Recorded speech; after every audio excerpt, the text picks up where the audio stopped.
Well, if I were to do an intro, what I would say is something along the lines of, like, this isn't even like one of those business podcasts where it's like super canned, right? Like, I don't want that. What does it mean to be a leader in a business that's growing, working with clients, getting work done, leading a team? What are the things that you struggle with as like an agency, a business owner, people scaling and growing their business? Let's have a good time. Let's have a great conversation. Good conversation. Shoot the shit. Welcome to the Joe Rogain experience.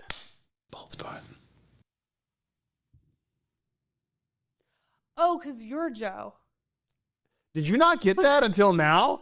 Holy shit. That's wild. That's wild. I'm not, you know what?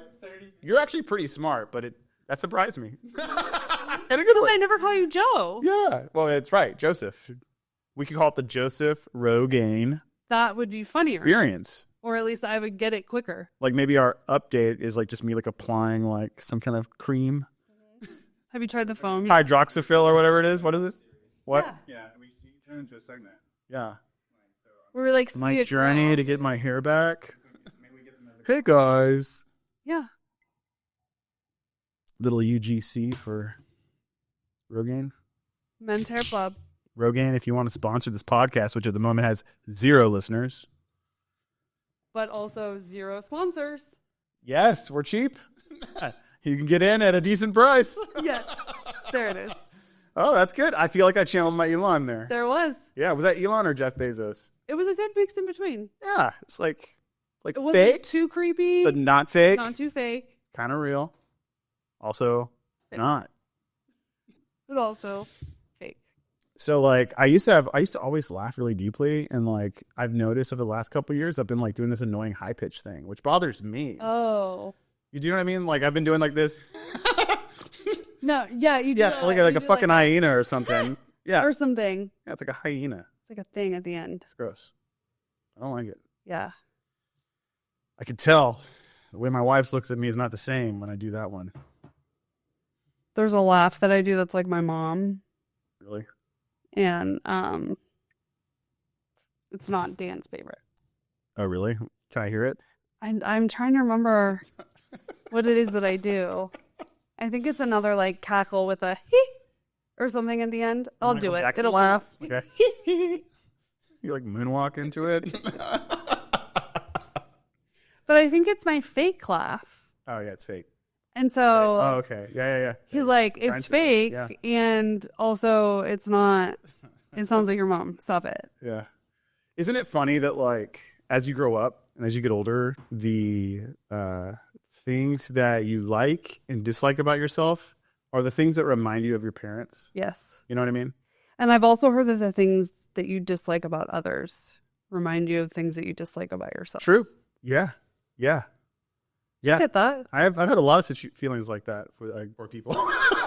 You know what I mean? Where it's like you're just like, but you also maybe it's because you recognize it. Do you know what I mean? Like if there's something inside of you that you know where the flaw is there. Right. You at least see that in other people and behaviors or whatever. Or like, It's ooh, I do that. I don't like it when I do that. Yeah. I don't like it when they do that. Yeah. It's just like not a good habit. Yeah. It's not. What I want to do is pull up a really interesting advertisement that everyone's kind of talking about right now, and we haven't even really looked at these yet. So these are like pretty much unfiltered reactions. Like Okay. I've heard a ton of Yes. back and forth, right, of people saying, this is a racist ad or it's not a racist ad or Right. there's something wrong with it, and it's the Sydney Sweeney American Eagle ad. Yeah. And you haven't seen it yet, right? No. Okay. All right. So I'm going to pull this up and we're going to watch this. Genes are passed down from Yeah, parents we're to gonna kinda- offspring, often determining traits like hair color, personality, and even eye color. My genes are blue. Sydney Sweeney has her genes. Oh, there's another one. Oh, come on. Well, at least those make her ass look That's good. Sydney funny. Sweeney has her genes. All right.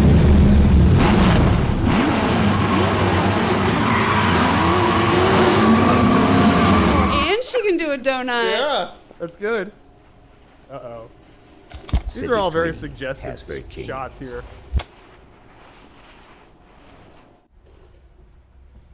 That was my least favorite. So these are all the cuts, I guess. Ooh. Hi, I'm Sydney Sweeney, and I'm from Spokane, Washington. I can work as a local hire as well, though, and I'm available for the American Eagle jeans campaign shoot. Profile hands, please. So they're like doing a mock casting call. Yeah, you know, they like, called this her is directly. That's 100% bullshit. not real. Yeah, that's bullshit. Thanks.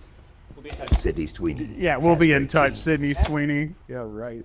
I'll tell you what we'll tell. All right, so I do want to say sex definitely sells, right? And I think, you know, there's obviously they're leading back into like late 1990s, early 2000s. Yes. Like she is hot, Yes. you know, and all this stuff. And Moss with boobs. yeah. I mean, you know, like I'm ready to go to American Eagle like right now. Right now. Yeah. Do you think Sydney Sweeney is going to be there for you to purchase? Obviously. Like obviously she works there. One Sydney Sweeney with every purchase? Now, if they want to do something really interesting for the campaign, like extension, I would say have Sydney Sweeney working as the cashier in random American Eagles. They should have a bunch. like across the country. Like the Eminem. Like you never know which video. one it's going to be. The real right? Slim Shady. Yeah. Yeah. But then maybe this is where we get into maybe racial territory. Yeah. You know, I did listen to Eminem yesterday. It was really good. Great Blast from the news. past. Yeah. I think, you know what, like I get people's point, what they're trying to say, right? Because I think anything to do with genealogy, I'm not even sure that's the way you say that, but like anything to do with genetics, you know what I mean? I get, like there's been a lot of uproar, a lot of cancel culture. There's been a lot of things in our society that, you know, there's a lot of narratives around that. But I You know? think like if Yeah. you're looking for that, you can find it. Yeah. And I think here yes, it's maybe an indirect play at that. But like she also just has like a great body and a great face, and that's thanks to her genes. I mean, the play doesn't always have to be to the worst extent. Yeah. And I think that's something about life too. It's like you want to believe the best in people. And even if you are kind of being funny, it's like comedy a little bit, right? It's like you're kind of dancing around the edges of like gray territory. Right. And that's what makes it funny. Well, that's why people Right. talk about it. Yeah. Yeah. But overall, like, I don't have an issue with the ad personally. Like, when I see that, I don't feel offended. But then again, like, you know, think Right. about my archetype here, right? Right. And like from a woman's perspective or even a younger female's perspective, even if I'm not going the racial route, Yeah. I'm also taking that as like, that's a standard of beauty. Yeah. That's what you should look like. You Yeah. better be blonde and big boobs Yeah. and have your vocal fry and like do all the things to be Vocal fry? sexy. Do that again? Vocal fry. That's good. I can't do that. Because you're not a girl. But it's like it's a little bit on what I think a lot of brands have tried to combat over the last few years, and I think even American Eagle, of like, oh, we're not doing photo retouching, and it's okay to have cellulite, and it's okay to whatever. And now it's like, just kidding, Sydney Sweeney, top notch. It's also like this idea, too, of like, how do you do something different? Right? Because, like, do you remember the first brands that came out with like the body positivity kind of idea? Like Dove and yeah. Yeah, right. Like, it's not a bad thing. Like, real people look like real people. You know what I mean? And I do think, to a degree, it's like if you go back into the 90s and you look at like Victoria's Secret models, like, Yeah, those people, a lot of those people had eating disorders to be that thin. for sure. You know, and Sydney Sweeney, I think, is an upgrade from that, where it's like super like starving yourself, right? And she's much, you know, she's a little bit thicker. You know what I mean? In the right areas. You know what? What is that? Is it? Can I say that? Wow.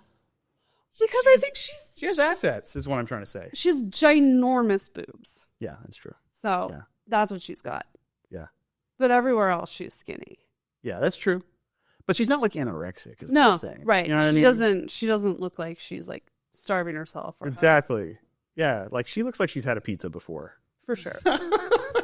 But like, okay, so like, let's talk about like the differentiation piece, right? Because if you're trying to like make your brand, if you want your brand to be different, You still got to have an aspirational piece. yeah. I was listening to this video last night, which is what I do. Like, this is my ritual at night. Is I like scroll through ads and Cult motivation. scrolling. Yeah, I doom scroll at night. Like, I like the way what's his name, the venture capitalist Mark Andreessen said. He's like, it's almost a test of your manliness. Like, how much blue light can you take? Like right before you go to sleep. Yeah.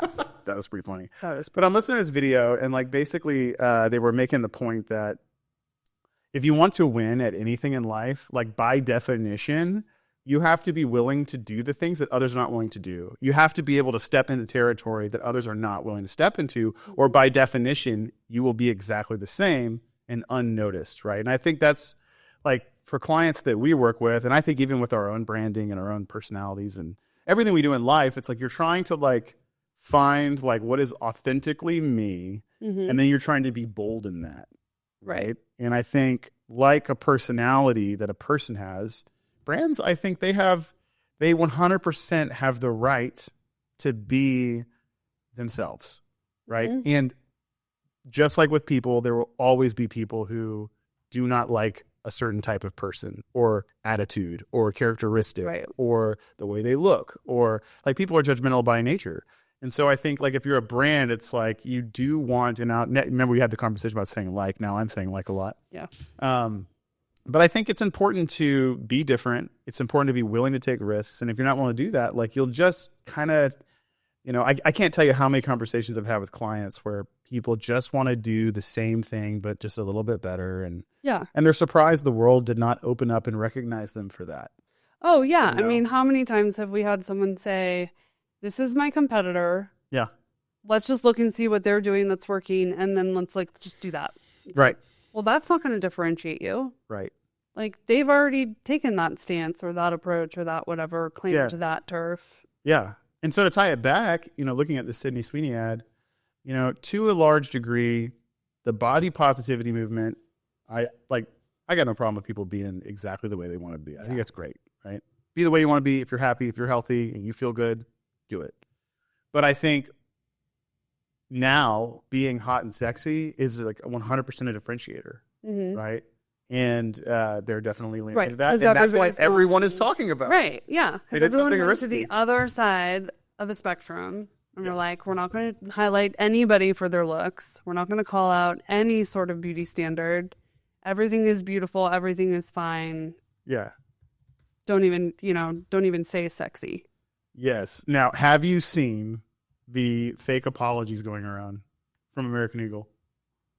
Oh, no. Okay, this is what makes this like super interesting actually. So people have been creating fake apology letters from American Eagle, and I don't know if this is real. Like, so this is what's interesting. So we have this graphic here. It says, "To whom it may concern, we sincerely apologize for featuring Sydney Sweeney in our recent advertisement. In hindsight, we underestimated the combined impact of her blue eyes, blonde hair, and general hotness. Also, we did not realize how big her boobs would be. Our marketing team has been sent to denim sensitivity training. Thank you for your feedback. Please stop emailing us. We're still trying to recover from the group chat fallout." Oh my God. Elon laughed. So, like, I don't know if this is real, but if it is, I think it's hilarious, right? Because you are owning what you did. You know what I mean? Instead of like, 'cause you remember the Bud Light fiasco with Dylan Mulvaney? Yeah. Like, it was the doing a thing and like in taking a position and then backtracking on that position. Yeah. Like, it's not that it was a bad or not a bad move. Like obviously it wasn't in line with their core customer. Right. They wanted to, but the idea that you wouldn't be authentic. And I think when brands take a position and they run back, it's like, it just seems like you're trying to get attention. It doesn't feel real. Okay. Well, there's a good point. Who are they talking to? Who? American Eagle with the original Sydney Sweeney ad. Like, are they talking to young girls who want to look like Sydney? Are they just trying to generate buzz and get like people talking about it? Because like those ads are targeted to dudes. Yeah. I don't know that it's even quite in the place of like, oh, I want to be like that. If I wear those jeans, I'll feel like that. It's like, no, Sydney is Sydney and you can't touch that. It's not even like if you put these jeans on, you'll look like Sydney. Yeah, that's a great question, right? Because I've always heard that phrase where, guys think that women dress up for them, right? But really it's to like compete with the other women in the group. Right. Right. And so like maybe there's some level of that, but I saw the ad and like I was like, it definitely made me remember that American Eagle existed. Yeah. I mean, I forgot. It was it was It's not a place I successful enough, shop, right? Yeah. No. And would you? I shop at Snap's Clothing only. This podcast has been sponsored by Snaps Clothing. This podcast has been sponsored by Snaps. Was that good? You got the headphones in so you can hear it? Yeah. Is it sexy? Thanks. Is Thanks, it- bro. All it was missing was the vocal fry. Dude, don't you love Kevin, by the way?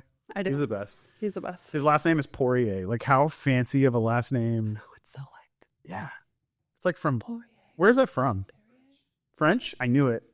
That was going to be my guess. That IER at the end. It's German. Poirier. So moving on, Sydney Sweeney, I think it was a good move. Obviously, time will tell. Like at the end of the day, you know, when I speak with clients, like I think if a campaign works, it has produced revenue and dollars, Yeah. right? Like that's the litmus test. And secondly, you know, did it represent who you want to be? Like if they're on track for who they want to be and they're representing their brand to the world and it produced revenue, successful campaign in my opinion. Yes, I think that's the question. Is this the brand that they want to be? Because I think for a while they took a different position. And so now it's like, okay, are we shifting that a little bit? Yeah. Or are we doing it in a different way? Or is this like, Yeah. do they feel like this aligns with what they've done in the past? And if so, I think that's maybe a little bit off target. But Well, just a step back to their roots. Like everybody Yeah. can remember going into the mall. You know, Yeah. Well, actually, not everybody. It depends on how old you are. But I am 37, so I remember going to like North Park Mall as a kid. And when you get to the area where it's like Aeropostale, American Eagle, Hollister, right, Abercrombie. Abercrombie and Fitch, and like you turn the corner and all you smell is cologne, just like dousing the whole existence of your Shirtless life. models in Yeah. denim. Yeah. But all those Yeah. companies have had some crazy controversy. So, you know, Yeah, maybe that's. they've survived, apparently. I don't think this is going to be bad for Yeah, American I don't think so. I think it'd be good. I don't know that it's like a home run. But Yeah, well, time will from a tell. brand perspective. You know, all we got to do is look at the quarterly, you know, all of their 10Ks and reports Yeah. on, you know, from Wall Street. We'll see what Wall Street has to say about it. Okay, we'll check in. We'll check in on this later. So we had this really awesome developer come to us for branding like 6 years ago. Like Yeah. real estate developer? Yeah. Okay. Yeah. And he was a great guy. And honestly, I don't want to like disparage him in any meaningful way. Because he was an awesome guy and he passed away since then. So like I want to be respectful of him and his family. But they did I don't know if I could tell this. What'd you do? Yeah, well, no, we didn't do anything. So his idea for this new hotel resort that he was going to build was called the Brown on the Square. No. Yeah, can you immediately already know like what the connotation is? No. I remember like, and the project didn't happen because he did pass away. So like it was very sad. That's unfortunate. It was unfortunate. But you know what? It was a blessing in disguise because there's no way that name would have flown. That's harsh. There's no way. That was a tough name, and I remember thinking like, you know, like everyone that we've spoken with about like this naming convention is like their immediate thought is like, Like, what is a Like- brown if it's not yeah. that? But it was named after someone's last name, the Brown. Well, then it should be the Browns. Like a football team? Yeah. Exactly. Oh my God. All right. So, Okay. So one thing we wanted to talk about today, I think, was on a Okay. more serious note, right? Oh, okay. Yeah. I think in our group, one of the hardest things that any leader does, right, is how do you lead people well, Mm-hmm. right? And I think such a huge part of leading people is about setting standards. And we've had a long conversation. And you sent me a video Mhm. a couple days ago. You want to talk a little bit about that video and like what your thoughts were on that? Yeah. I mean, I think in the moment we had just had some tough conversations with team members. Yeah. And they brought up some valid points around maybe confusion or lack of clarity on what makes a high performer on our team Yeah. and what happens to reward high performers and what happens to discourage low performers. And so, because our funds are always listening to us, this reel, kidding. Wow, no, it's true. This reel popped up, and it was basically hitting on all those topics. Like, how do you determine for your company, for your culture, what a high performer is? And this concept of UBA, the outputs and outcomes, and then also attitudes and behavior. So, like, are you doing the thing? Is it getting results? And do you have a good attitude and, like, a valid team member that, like, aligns with the business values? Yeah. And that you can't have one and not the other and be a high performer. Yeah. And so I thought that really hit on something, because I think we always lean towards one side or the other. Is someone doing the job? Are they doing the job well? Are we winning business because of results? But they have a shitty attitude. Yeah. Or they're, like, not fun to work with. Yeah. Or vice versa. Someone's really great. They come in every day. They've got a great attitude. They want to help all their team members. But their work just, like, isn't hitting the mark. Yeah. And it's hard to say that person might not deserve to be here. Yeah. And so it just seemed like a really relevant topic for what we've been facing with, like, growing our team, inspiring our team, developing standards, communicating our values as a company. I think that's something that we probably could do a better job of with our team. Yeah. Like, hey, these are our values. This is what we're all trying to work towards.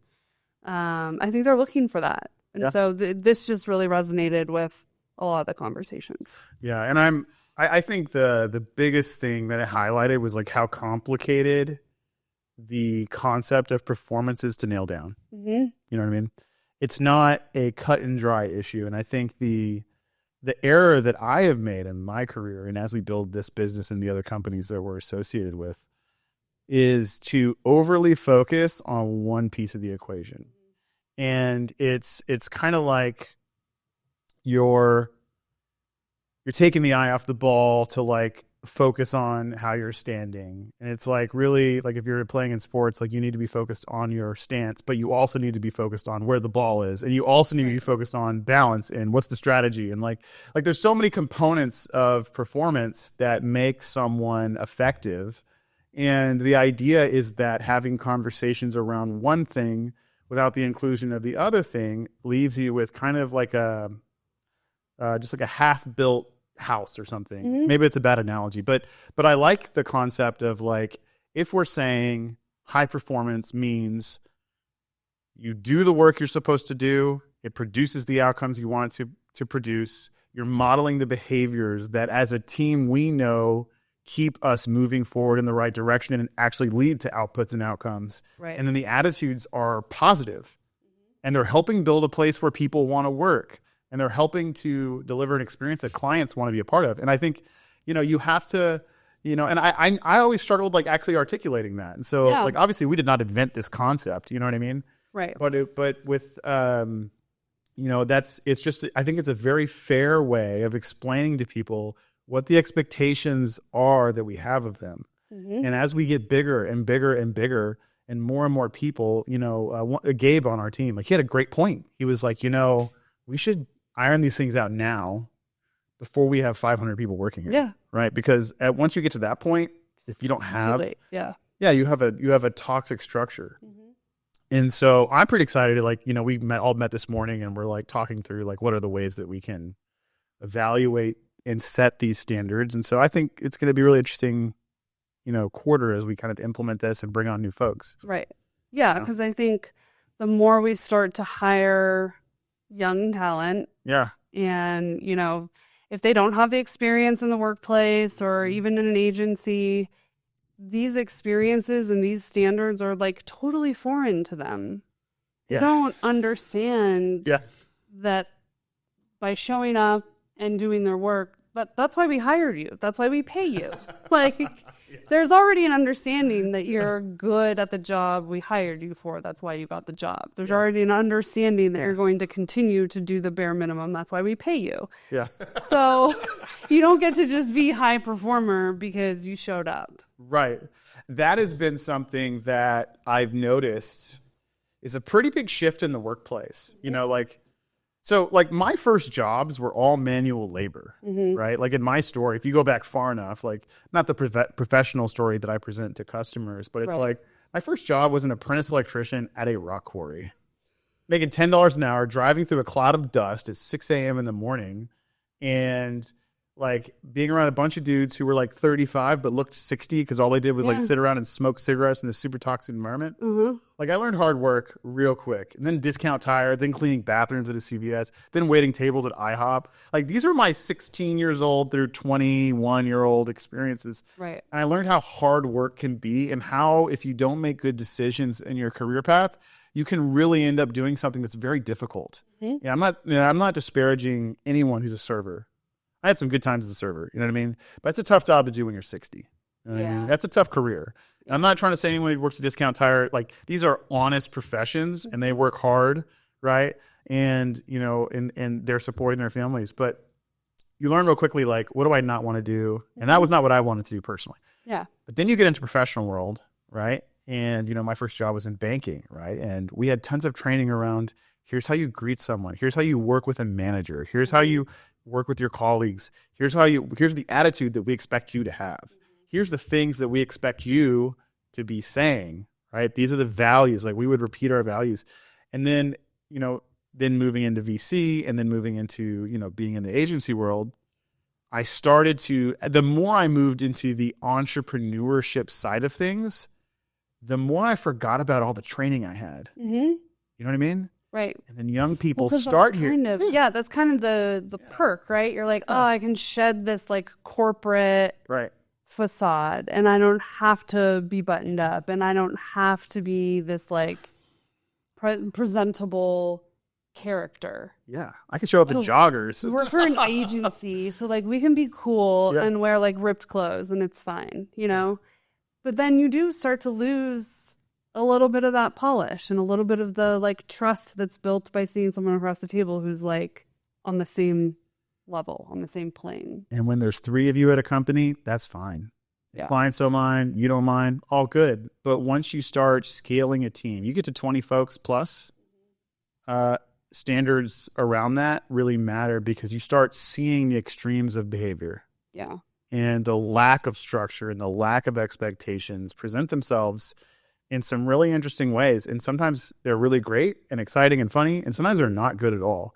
And sometimes you think to yourself, how could you act that way on a client call? Or how could you have this perception that this was an okay way to respond to a conflict with a coworker? And then you realize this is a 22-year-old kid, right? They just graduated college, which, you know, is a very different experience than it was 10 years ago.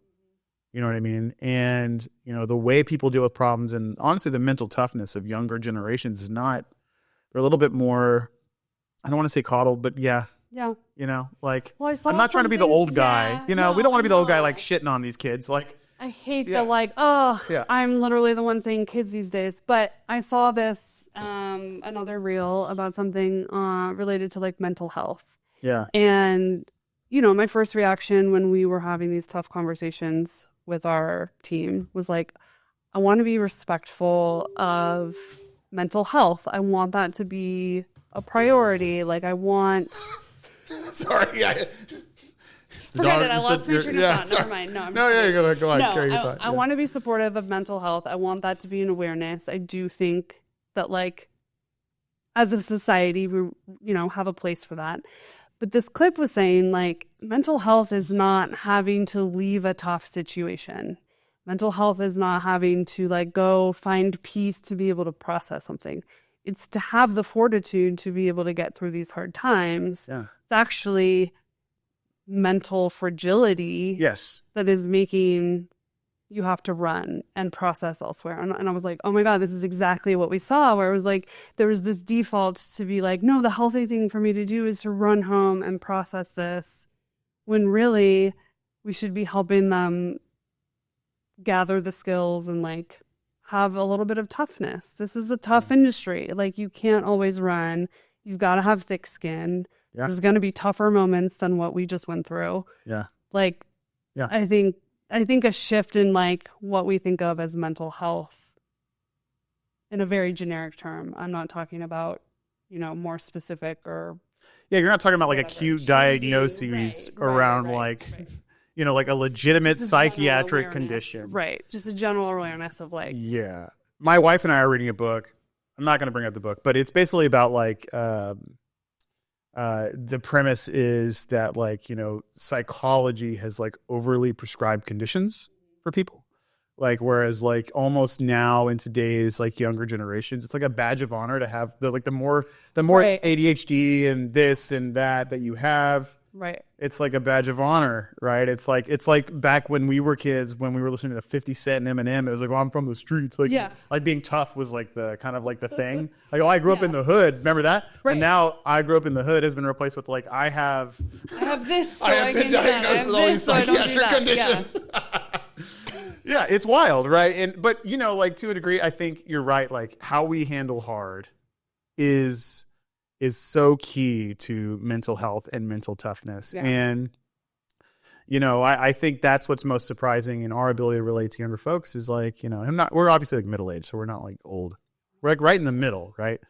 We're now in the group of people that say like their music sucks. Yeah. Just like our parents said our music sucks. But like, like as we try to, lead these folks and it's like, maybe they just need training on how to do these things well. How do you handle hard well? And we had some situations in the last couple of weeks where I think we're actually starting to tap into like, what does that look like? Yeah. And that it is necessary. Yeah. And that it's okay. I think initially when I felt this here and in previous environments where it's like, I don't want to have to tell you how to write an email. I don't want to have to coach you on how to be professional in a client meeting. Yeah. But like that's part of training the next generation. That's part of creating a team and like culture and building a standard of how we want to treat our clients. All of it comes back to doing a little bit of that training, and that's got to be part of it. And I think it all kind of originates with like, what's the North Star of standards, right? What's our standard North Star? And so I think tying it back, if you have like a really strong understanding around these are the outcomes you're supposed to produce. Right. This is like the outputs that lead to that. These are the behaviors and the results that matter and the attitudes we want you to have. Then you can demonstrate, or you can clearly articulate what this North Star is. And then when you have these conversations, it's directional.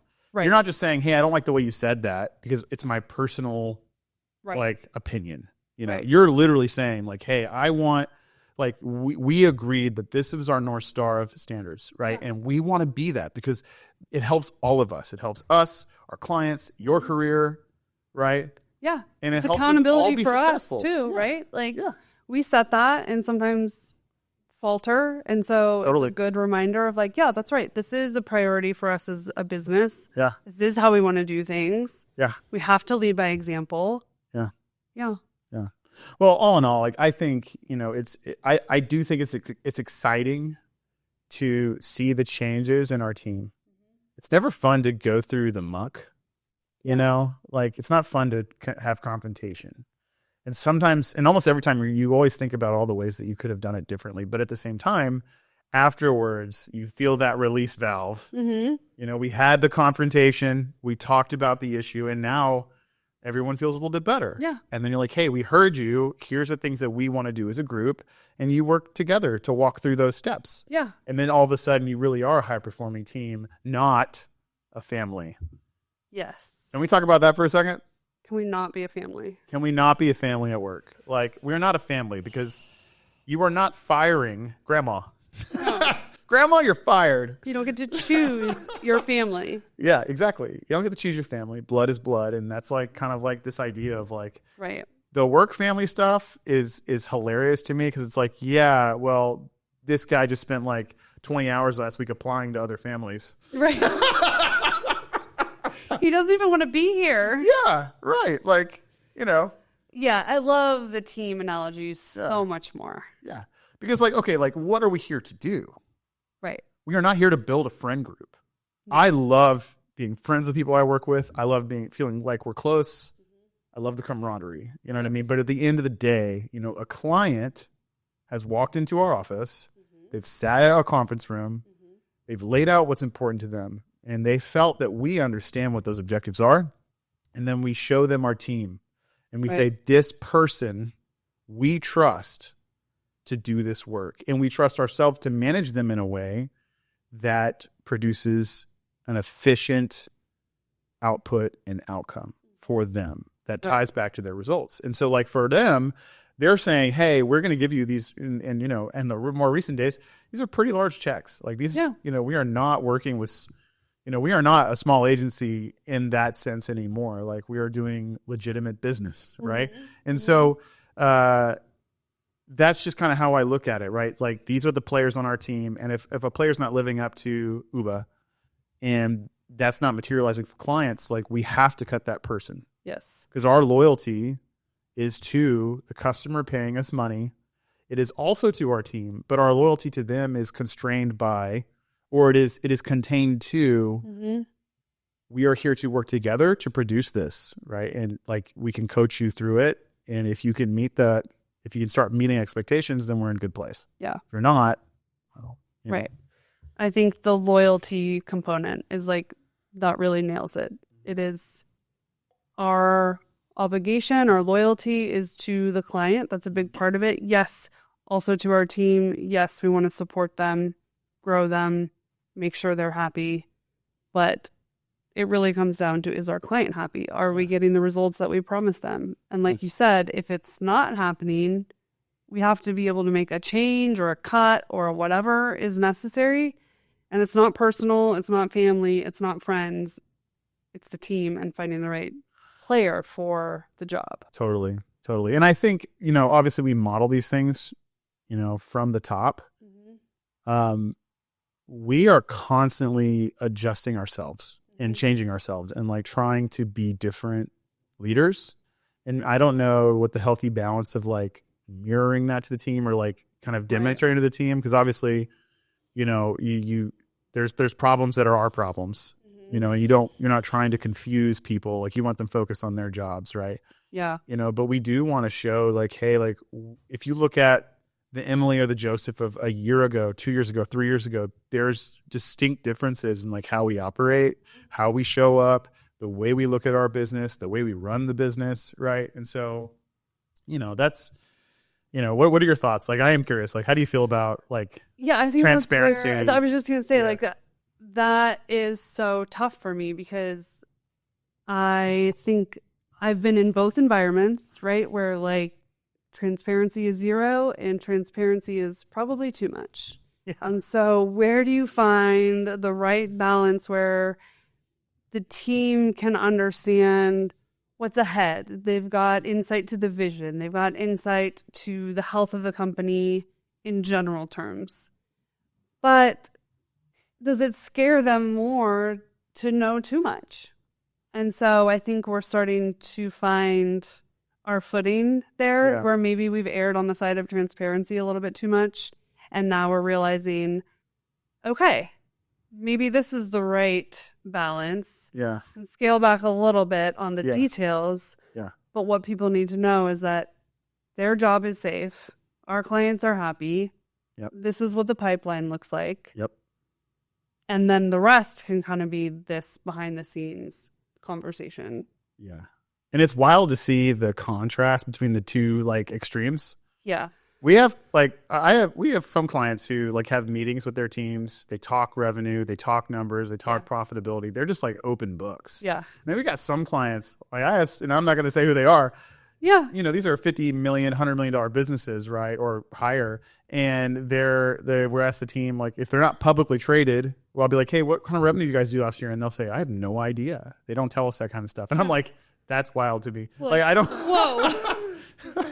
Like, you just have like 200 employees and no one has any idea like how the business is actually performing. Right. Which is kind of like, it's an interesting concept because like that might, I guess if things weren't great, it would impact morale and cause people to kind of, you know, seek, you know, like a brighter path. Or even if there's not an understanding, I think what I'm realizing is that the things that we have conversations about and I wouldn't think twice about if I had no experience in business in like numbers and have no reference point for what's good or bad, that might scare the shit out of me to think, oh, we have a line of credit X big, or we, have vendors that are, coming to us because they haven't gotten paid yet. Yeah. Or a client hasn't paid us yet. It's like, that might scare the shit out of me. Yeah. But us as, running this business, seeing where, how it all nets out, it's fine. It's not in a place where we're on default of anything. It's just like, these are the things that happens. If the client doesn't pay us, we can't play the vendor. Yeah. If the client is 30 days late, that sucks. I've been basically an entrepreneur for like the better part of a decade.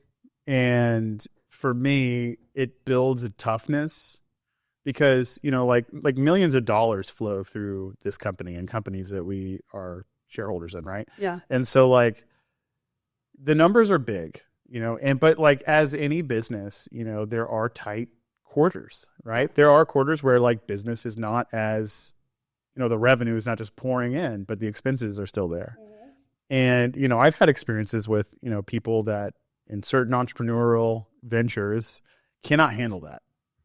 It is very tough mentally for some people to see, $100,000 come in a bank account and then $100,000 go out for payroll and have $2,000 left.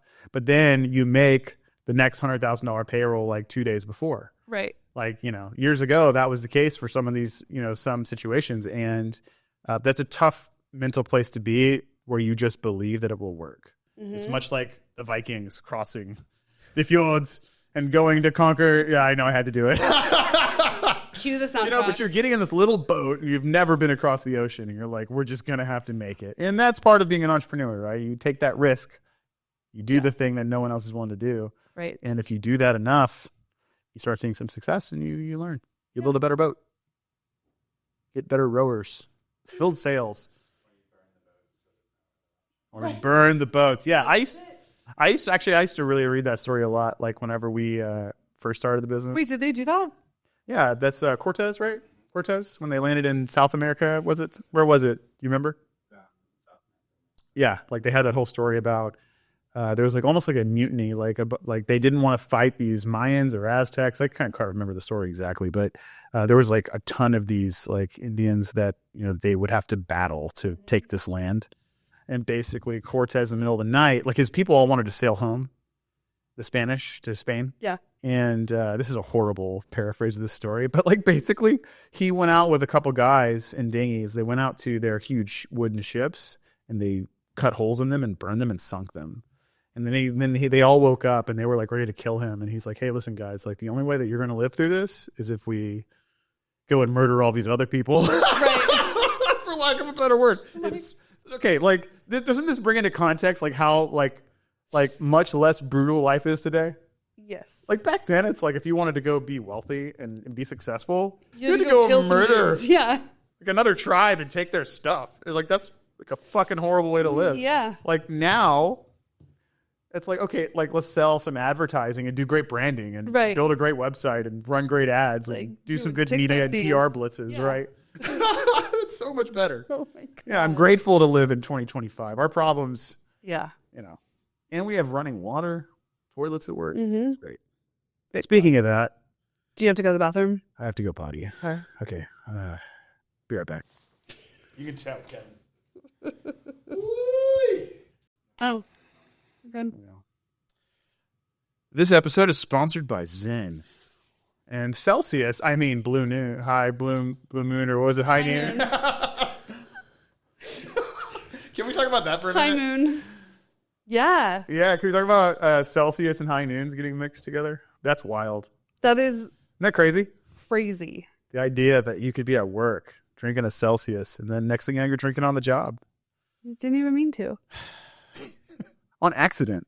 Who was it that I feel like a client told us that they did that in real life. Like they didn't realize that something was alcohol. Oh, really? And then they like started cracking them on Fridays and they're like, wait.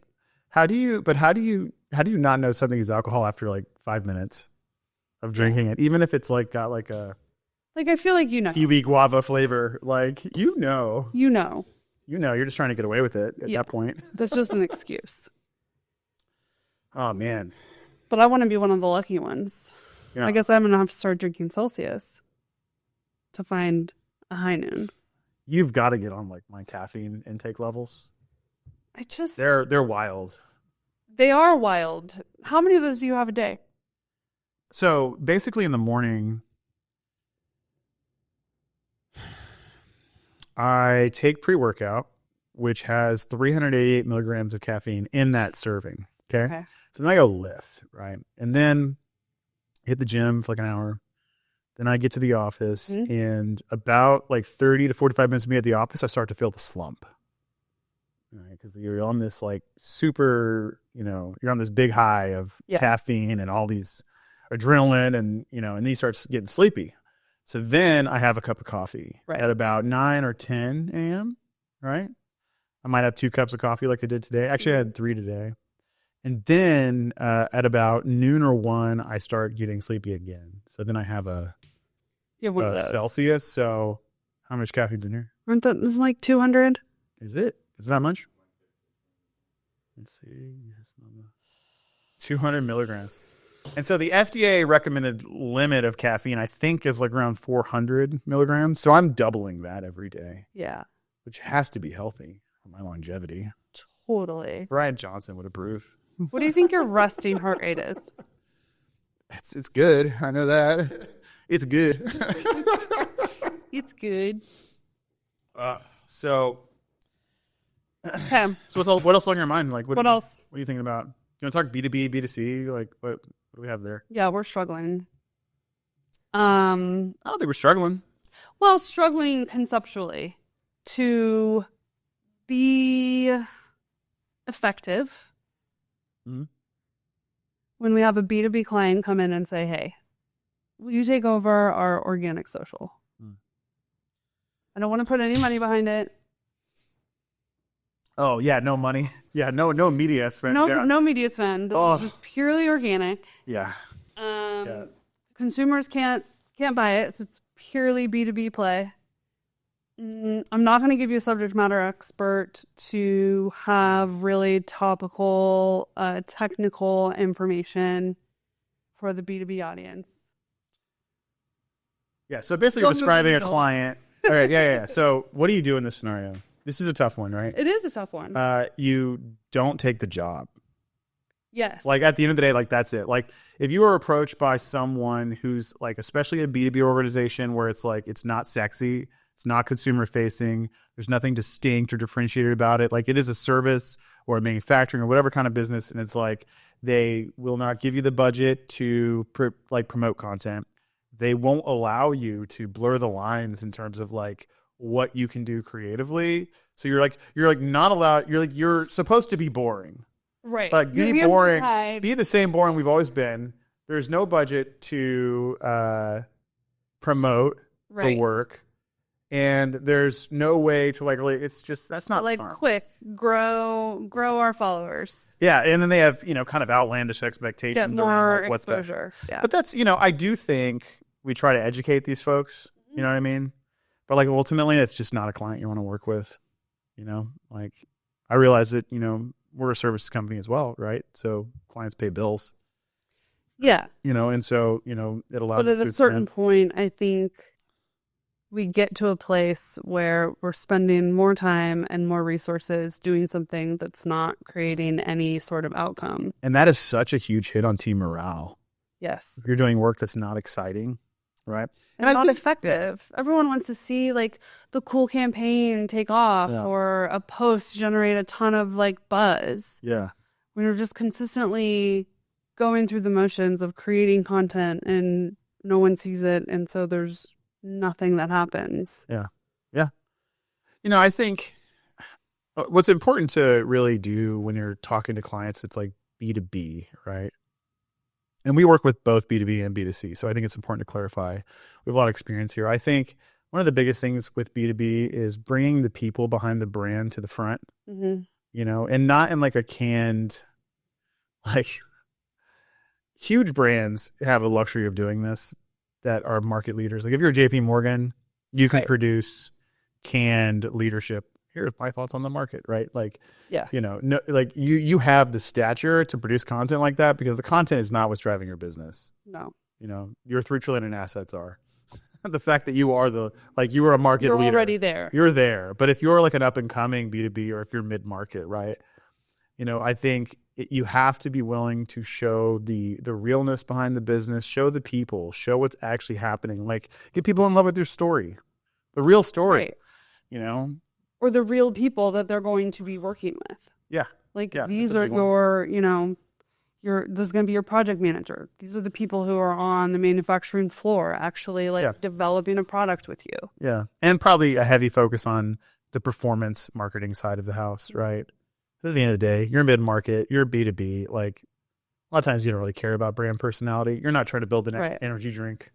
You're not trying, like at the end of the day, you're trying to sell more flooring. Right. You're not or you're trying to sell crazy influencer plumbing, partnership. whatever, and it's like if you're not willing to be super personable and bring that distinction out in the brand, is okay. Focus on the bottom of the funnel marketing. Like, how are your search ads doing? Yeah. Like, are you and obviously too, there's all kinds of B2B lead generation tactics you can do with email and LinkedIn and things of that nature. But yeah, it's just a tough conversation, but I think a necessary one to have with those clients of like this.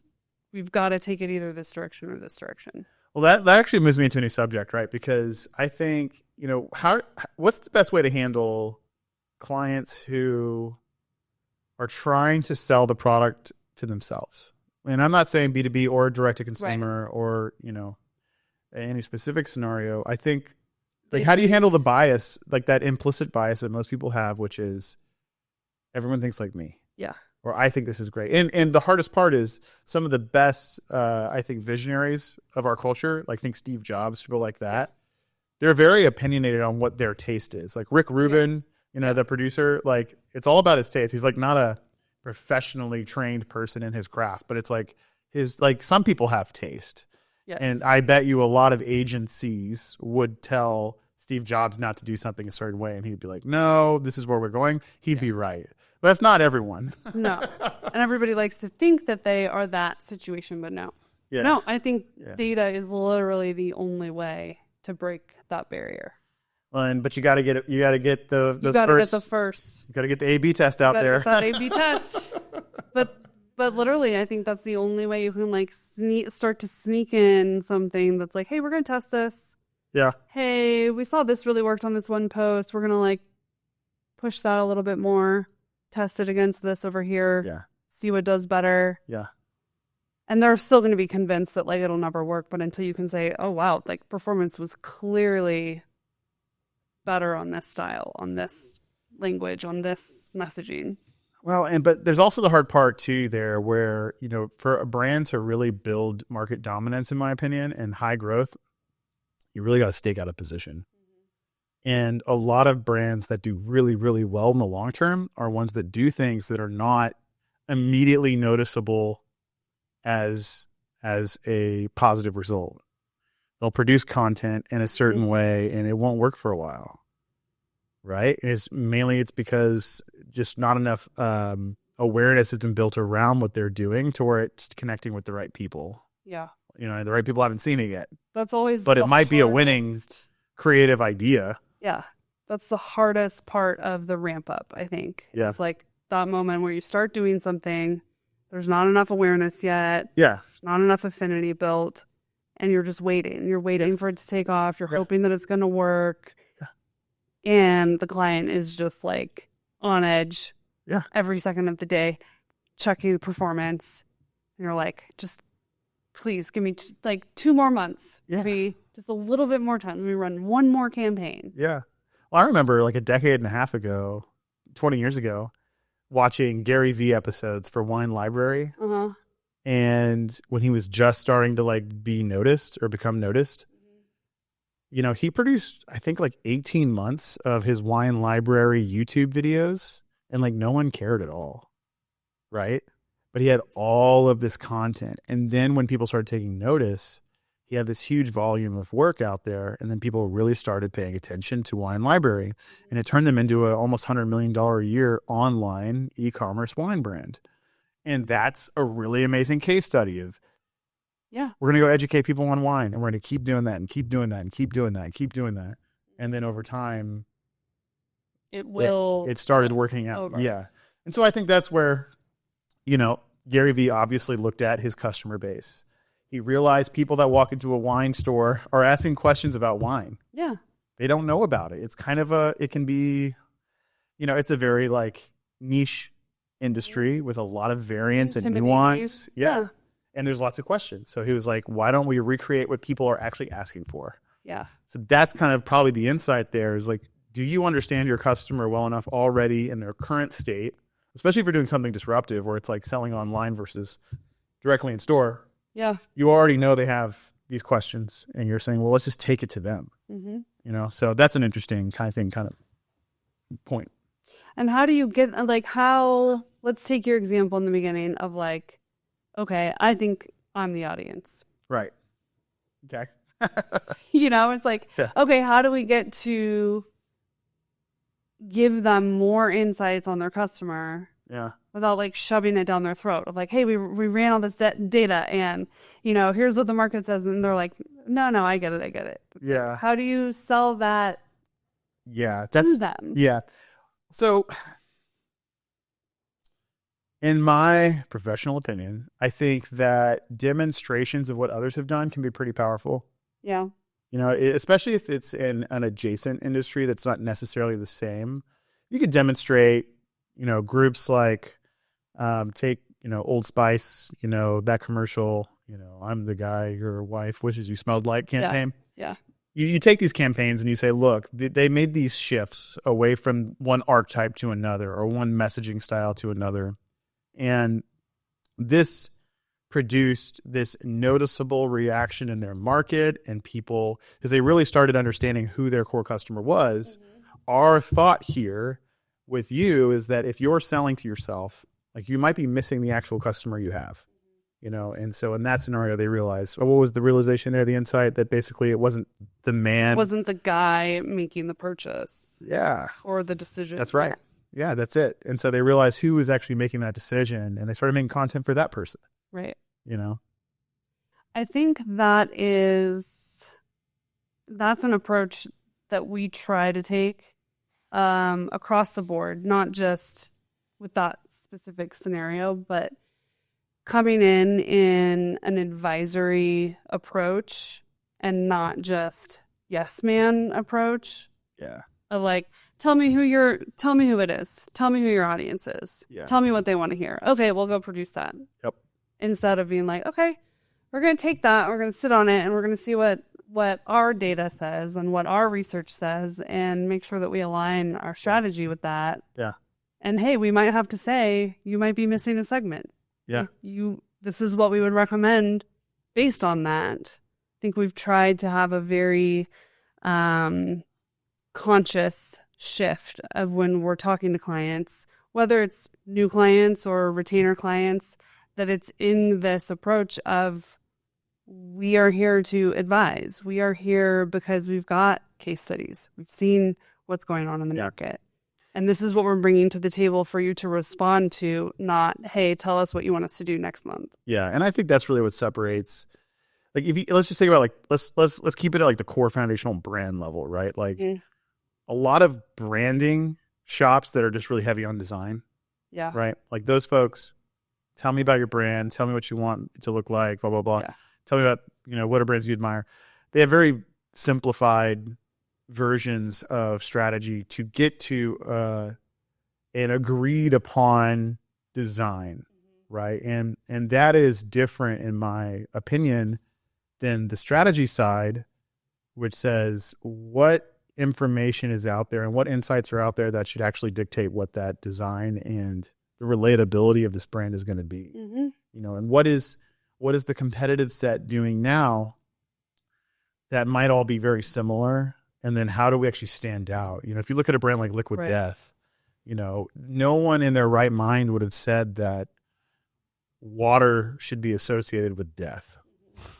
It's a you know what I mean? It's an opposite. It's the opposite of, every single water brand on the market says life springs from the island of whatever. Yeah. Right? That's the whole brand. It's like the cleanest, purest, innocent Right. water that could ever Exists. make you healthy. Yeah. And Liquid Death was kind of born out of this like very renegade outlaw persona of like, let's buck the trend and that will get eyeballs, and it works. Right. There's 1.4 billion reasons to do something that's different, but very few folks are willing to have that level of audacity. That's why, every branding shop, you go to their website, we build bold brands. Right. That is the goal. You want to build bold brands, but you are to some degree working with a client to agree on what bold should look like.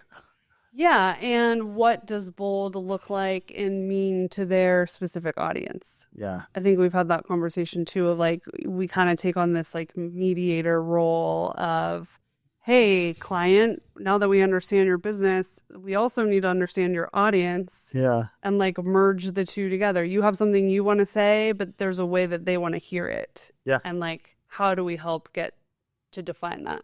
Totally. Yeah. And that's where you have like the more culture conversations, like about the thing we talked about earlier, Bud Light. Yeah. Right. Dylan Mulvaney. Right. Like there is absolutely a segment of people that Dylan Mulvaney appeals to. Yeah. You know what I mean? And relates to. The college frat bros are probably not that person. It's Right. probably not that segment. So like, to a degree, it's like having awareness of like, what does your brand really represent? Who you're really selling to? Building something for those people and being bold in a way that they're going to appreciate. You know what I mean? And so, it's like, it's not right or wrong to choose different influencers, but it might be right or wrong for your audience. Right. And at least in terms of their sensibilities, but I think, just to tie it back, like, you're trying to create a connection between a company and a person. That's not an easy thing to do, You have to pull the emotional connection out. Yeah. I mean, the emotional connection is what separates, a brand from its competition. If you want to get away from transactional, right? Like I'm getting XYZ. Otherwise, everyone would buy directly from places in China and get the cheapest version, like the most like bang for buck version of something, right? But the brand means something.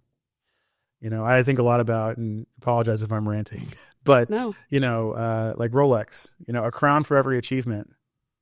Every successful person, especially on like the banking and finance world, is over the last 30, 40, 50 years, having a Rolex embodies achievement. Yeah. You sit there, you're at dinner, you're at a nice restaurant, you have a Rolex on. Everyone knows it's the beautiful blue and gold Submariner. You know what I mean? You're wearing it. Feels good. You look across the table, your buddy's got one on too.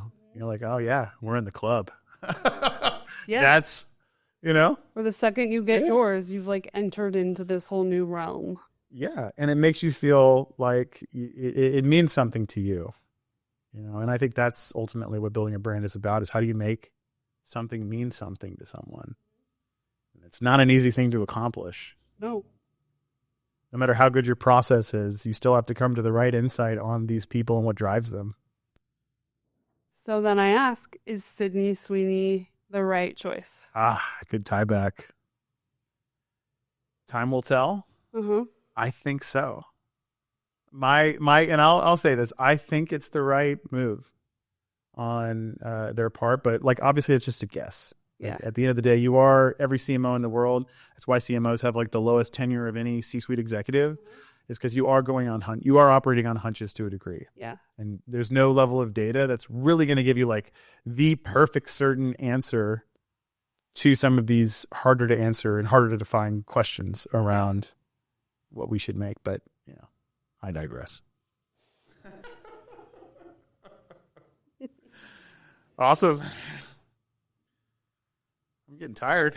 This is a lot of work. Oh, no, I like this, though. This is fun. I like it. Yeah. I think we should do Podcast Fridays. Podcast Fridays. We'll call it Podcast Fridays. Yes. Yeah. Kevin, how you doing, bud? Got some good notes? Notations. I see we got a little book out there. I love it. I love that you always have your notebook. I really do. It's like a signifier. It's a memento from an older time. Speaking of first jobs, my first agency job, the CEO would always say, like, if I call you into my office or anywhere, any meeting, you show up with a notebook and a pen. Yeah. And like that is how you demonstrate that you are anticipating having to like pay attention and retain and take notes. Yeah. And like that you are processing what I'm saying. Yeah. And the act of writing something down. Yeah. I mean, this was before freaking laptops, but like, Yeah. you know, it's interesting that that's, you know, another thing. Kids these days. Yeah. Yeah. It's like no one writes anything down. I mean, we've had to say, like, this is going to be a meeting where there's no computers. Yeah. Bring your notebooks. Pay attention like you're in school because Yeah. this is a class on new content. Yeah. New client, new whatever. And we need to be like fully focused and not in our email and chat. Exactly. 100%. Well, I think we have a client meeting coming up, speaking in like 40 minutes. We got to prep for. We do. Okay. So Let's do it. Good chatting with you. Let's Until get back next to time. work. Get back to back to our day jobs. All right. Cool. Okay. And we're out. And see.